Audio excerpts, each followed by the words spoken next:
بسم اللہ الرحمن الرحیم۔ خالد بن ولید رضی اللہ تعالیٰ عنہ ایک ایسے صحابہ رسول کی داستان ہے جس نے اسلام قبول کیا تو آپ جناب حضور اکرم صلی اللہ علیہ وآلہ وسلم نے سیف اللہ یعنی اللہ کی تلوار کے خطاب سے نوازا۔ آپ چند ہزار مجاہدین اسلام کے ساتھ نکلے اور لاکھوں کی دشمن فوج کا مقابلہ کر کے اسلام کا پرچم کریا کریا نگر نگر سر بلند کیا۔ آپ کے نام سے دشمن اسلام دشمن قوتیں گھبرا جایا کرتی تھی۔ آپ جس ملک پر بھی حملہ کرتے وہاں فوجیں دوڑ جایا کرتی تھی۔ آپ کو ہمیشہ اللہ تعالیٰ نے عزت بخشی، آپ فتح یاب ہوئے، آپ کا نام ہمیشہ سنہری حروفوں میں لکھا گیا۔ تو آئے چلتے ہیں خالد بن ولید کی کہانی کی طرف۔ یہ ناول، یہ داستان ایک ایمان فروز ہے۔ تو آئے چلیں۔ خالد بن ولید رضی اللہ تعالیٰ عنہ، جس نمبر 41 جا کر دیکھو، خبر سنانے والے کہتے پھرتے تھے، جا کر دیکھو، رحمان الایمن مردوں کو زندہ کرتا ہے، آگ کے شعلوں کو پھول بنا دیتا ہے۔ چلو لوگو چلو، اپنی روح کی نجات کے لیے چلو۔ جن لوگوں نے اسلام قبول کر لیا تھا وہ مزاج کو اٹھ دوڑے، اور اسو چونکہ کہنت رہ چکا تھا اس لیے لوگ پہلے ہی تسلیم کرتے تھے کہ وہ دیوتاؤں نے اسے کوئی پرسرار طاقت دے رکھی ہے۔ اب اس نے نبوت کا دعویٰ کیا تو لوگوں نے اسے فوراً ہی تسلیم کر لیا۔ غار خبان کے سامنے ہر لمحہ لوگوں کا ہجوم رہنے لگا۔ وہ اسو کی ایک جھلک دیکھنے کو بےتاب رہتے تھے۔ وہ دن کو تھوڑے سے وقت کے لیے باہر نکلتا تھا اور غار کے قریب ایک اونچی جگہ کھڑا ہو کر لوگوں کو قرآن کی آیات کی طرز کے جملے سناتا اور کہتا تھا۔ اس کے پاس ایک فرشتہ آتا ہے جو اسے ہر روز خدا کی طرف سے ایک آیت اور راز کی ایک دو باتیں بتا جاتا ہے۔ وہ لوگوں کو اپنے معجزے بھی دکھایا کرتا تھا۔ مثلا جلتی ہوئی مشعل اپنے منہ میں ڈال لیا کرتا تھا، اور جب مشعل اس کے منہ سے نکلتی تو وہ جل رہی ہوتی تھی۔ اس نے ایک لڑکی کو ہوا میں معلق کر کے بھی دکھایا۔ ایسے ہی چاند اور شعبدے تھے جو وہ لوگوں کو دکھاتا تھا، اور لوگ انہیں معجزے سے کہتے تھے۔ ایک تو وہ چرب زبان تھا، دوسرے وہ خوش الحان تھا، اس کے بولنے کا انداز پرکشش تھا۔ اس نے یمن والوں کو یہ نعرہ دے کر یمن والوں کا ہے اس کے دل مول لیے تھے۔ یمنی بڑی مدت سے ایرانیوں کے زیر نگی چلے آ رہے تھے۔ ایرانی تسلط بازان کے قبول اسلام کے ساتھ ہی ختم ہو گیا تھا تو حجاز کے مسلمان آ گئے تھے۔ اس کے علاوہ وہاں یہودی، نصرانی اور مجوسی بھی موجود تھے۔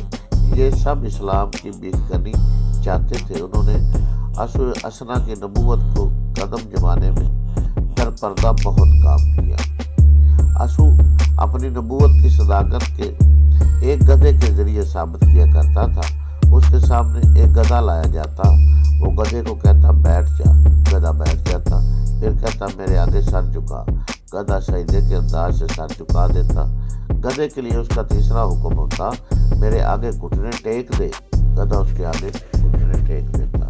دیکھتے ہی دیکھتے اسو اسنا کو یمن کے لوگوں نے نبی مان لیا۔ اسو نے ان لوگوں کو ایک فوج کی صورت میں منظم کر لیا۔ اس نے سب سے پہلے نجران کا رخ کیا۔ وہاں رسول کریم کے مقرر کیے ہوئے دو مسلمان حاکم تھے، خالد بن سعید اور عمرو بن عزم۔ اسو نے کے ساتھ بہت بڑا لشکر تھا۔ جو نجران میں داخل ہوا تو وہاں کے باشندے بھی اس کے ساتھ مل گئے۔ دونوں مسلمان حاکموں کے لیے بھاگ نکلنے کا کوئی چارہ نہ تھا۔ انہوں نے راہ فرار اختیار کر لی۔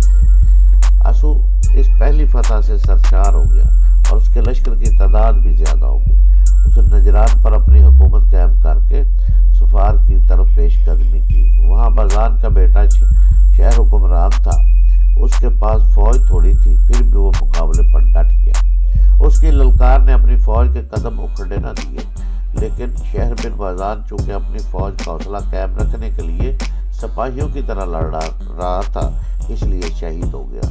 اس سے اس کی فوج کا حوصلہ ٹوٹ گیا۔ اسو کے خلاف لڑنے والے وہ یمنی بھی تھے جنہوں نے اسلام قبول نہیں کیا تھا، لیکن شکست کی صورت میں جان کا خطرہ مسلمانوں کو تھا۔ انہیں اسو کے لشکر کے ہاتھوں قتل ہونا تھا۔ اسو کسی مسلمان کو نہیں بخشتا تھا، چنانچہ مسلمان جانے بچا کر نکل گئے اور مدینہ جا پہنچے۔ اسو جو اب رحمان الامن کہلاتا تھا، حضرت اور عدن تک کے تمام علاقوں پر قبضہ کر چکا تھا اور یمن کا بادشاہ بن گیا۔ اسلام کے لیے یہ بہت بڑا چیلنج تھا۔ شمال کی طرف سے رومیوں کے حملے کا خطرہ ہر وقت موجود رہتا تھا۔ اس خطرے کو ختم کرنے کے لیے رسول خدا نے ایک لشکر رومیوں پر حملے کے لیے تیار کیا تھا، جس کے سالار اعلیٰ 22 سال عمر کے ایک نوجوان اسامہ رضی اللہ تعالیٰ تھے، جو رسول کریم کے آزاد کیے غلام زید بن حارثہ رضی اللہ تعالیٰ عنہ کے بیٹے تھے۔ زید رضی اللہ تعالیٰ عنہ بھی سالار تھے اور وہ موتا کے مارکے میں شہید ہو گئے تھے۔ یمن کو ایک خود ساختہ نبی سے نجات دلانے کے لیے بہت بڑے لشکر کی ضرورت تھی، لیکن لشکر رومیوں کے خلاف لڑنے کے لیے جا رہا تھا۔ اگر رومیوں پر حملہ ملتوی کر کے اس لشکر کو یمن بھیج دیا جاتا تو رومی یہ فائدہ اٹھا سکتے تھے کہ مدینہ پر حملہ کر دیتے۔ یہ خطرہ بھول نہیں لیا جا سکتا تھا۔ رسول کریم نے دوسری صورت یہ سوچی کہ یمن میں جو مسلمان مجبوری کے تحت رہ گئے ہیں اور جنہوں نے اسو کی اطاعت قبول کر لی ہے، انہیں اسو کا تختہ الٹنے کے لیے استعمال کیا جانا چاہیے۔ اس طریقہ کار کو حضور کے تمام سالاروں نے پسند کیا۔ اس مقصد کے لیے چند ضعیف قسم کے افراد کو یمن بھیج دیا گیا۔ رسول اکرم کی نظر انتخاب قیس بن طرح پر پڑی۔ آپ نے انہیں بلا کر یمن جانے کا مقصد سمجھایا اور پوری طرح ذہن نشین کرایا کہ انہیں آپ کو چھپا کر وہاں کے مسلمانوں سے ملنا ملانا ہے اور ایک زمین دوست جماعت تیار کرنی ہے جو ایک جھوٹے نبی اور عیش و عشرت میں ڈوبے ہوئے خود ساختہ بادشاہ کا تختہ الٹے۔ آپ نے قیس بن بیرق سے یہ بھی کہا کہ وہ مدینہ سے اپنی روانگی کو بھی خفیہ رکھے اور یمن تک اس طرح پہنچے کہ انہیں کوئی دیکھ نہ سکے۔ آپ نے اس پرخطر مہم کو اور زیادہ مستحکم کرنے کے لیے رسول کریم نے بہر رضی اللہ تعالیٰ عنہ کو ایک خط دے کر یہ کہا کہ یمن میں کچھ مسلمان سردار موجود ہیں جنہوں نے مجبوری کے تحت اسو کی اطاعت قبول کر لی ہے۔ یہ خط انہیں پڑھوا کر ضائع کر دینا اور باقی کام قیس بن بیرق کریں گے۔ اسو نے جب صفا پر حملہ کیا تھا تو وہاں کے حاکم شہر بن بازان نے مقابلہ کیا، لیکن وہ شہید ہو گیا۔ اس کی جوان سال بیوی جس کا نام آزاد تھا اسو کے ہاتھ چڑھ گئی۔ آزاد غیر معمولی طور پر حسین ایرانی عورت تھی۔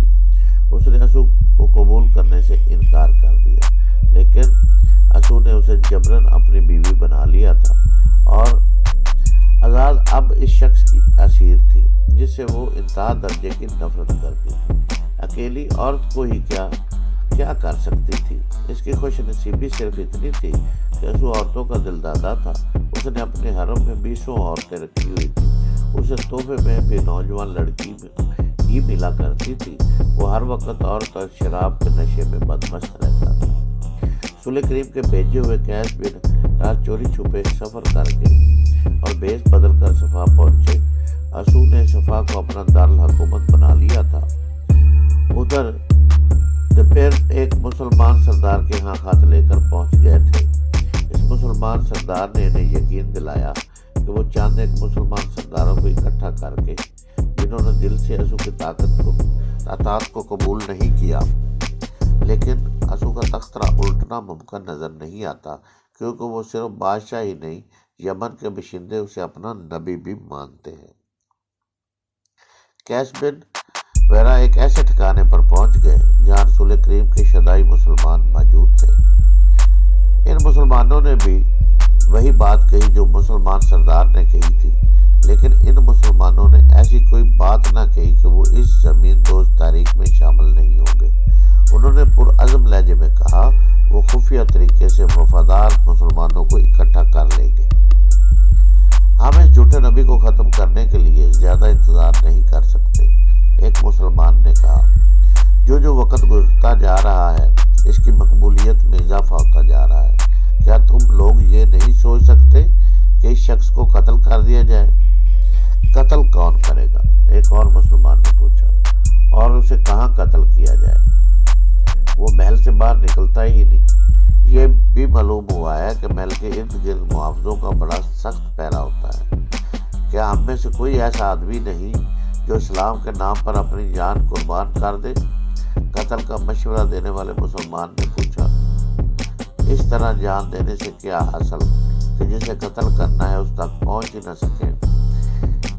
اس دوران ایک اور مسلمان نے کہا، بہرحال ہمیں خفیہ طریقے سے یہ تحریک چلانی ہے، کم از کم مسلمان بغاوت کے لیے تیار ہو جائے۔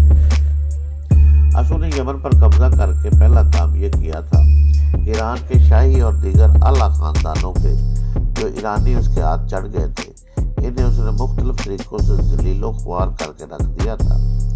ان کی حالت زرخرید غلاموں سے بھی بدتر کر دی گئی تھی، لیکن اسو کی حکومت میں سب سے بڑی کمزوری یہ تھی کہ اس کے پاس نہ کوئی تجربہ کار سالار تھا، نہ کوئی کاروبار حکومت چلانے والا قابل آدمی تھا۔ یہ خطرہ تو وہ ہر لمحہ محسوس کرتا تھا کہ مسلمان اس پر حملہ کریں گے۔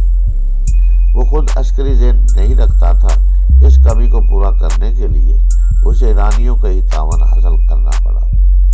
اس کے سامنے 3 نام آئے۔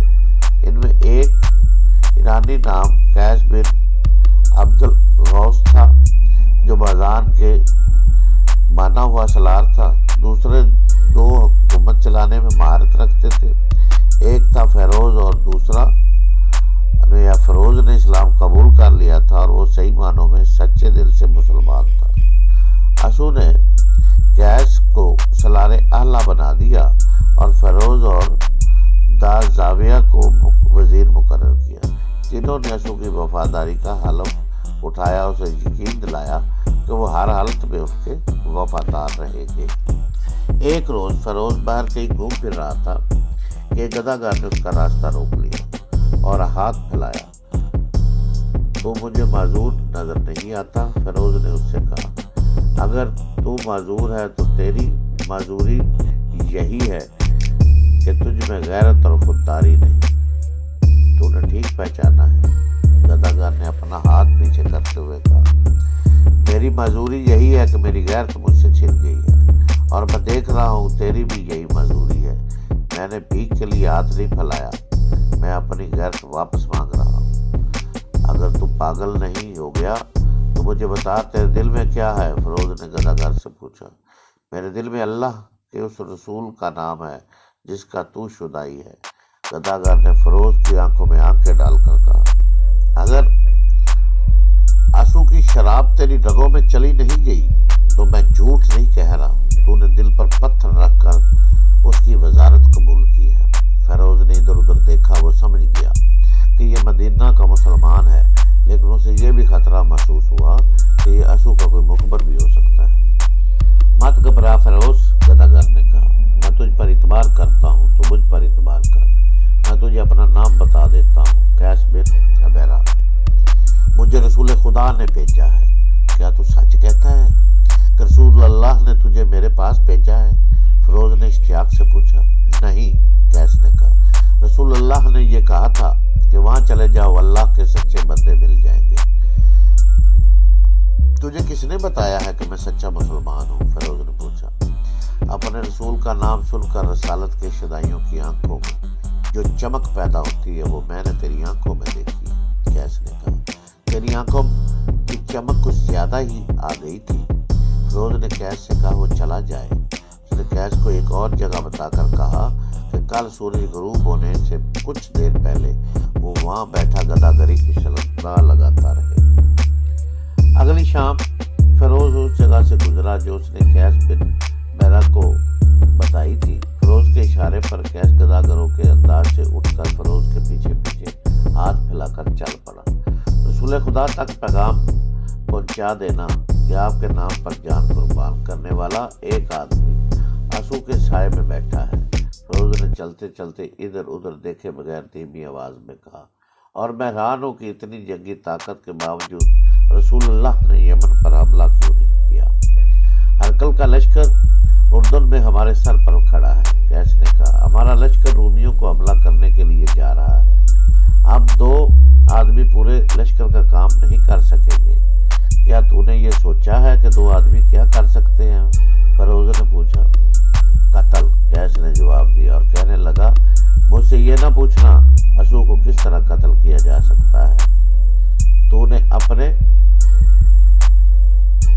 چچا کی عزت کو مٹی میں اتار دیا ہے، اس لیے یہ سوچ۔ فیروز چلتے چلتے رک گیا، اس کے چہرے پر رونق آ گئی۔ اچانک ہی اسے کچھ خیال آیا۔ تو نے مجھے روشنی دکھا دی، اس نے کہا، قتل کے سوا کوئی راستہ نہیں۔ میری چچا زاد بہن کا نام لے کر تو نے میرا کام احسان کر دیا، یہ کام میں کروں گا، تو اپنا کام کرتا رہے، یا قیس زندہ رہے تو پھر ملیں گے۔ مورخوں نے لکھا ہے کہ فیروز کے دل میں آنسو کی جو نفرت دبی ہوئی تھی ابھر کر سامنے آ گئی۔ اس نے آنسو کے ایرانی سالار قیس بن عبد الغوث اور لاویہ کو اپنا امراض بنا لیا۔ آنسو کا قتل ایک وزیر کے لیے بھی آسان نہیں تھا جو اس کے ساتھ رہتا تھا۔ آنسو کے محافظ ہر وقت اپنے نرگے میں رکھتے تھے۔ سوچ کر ان تینوں ایرانیوں نے فیصلہ کیا کہ آزاد کو اس کام میں شریک کیا جائے، لیکن قتل آزاد کے ہاتھوں سے نہ کرایا جائے۔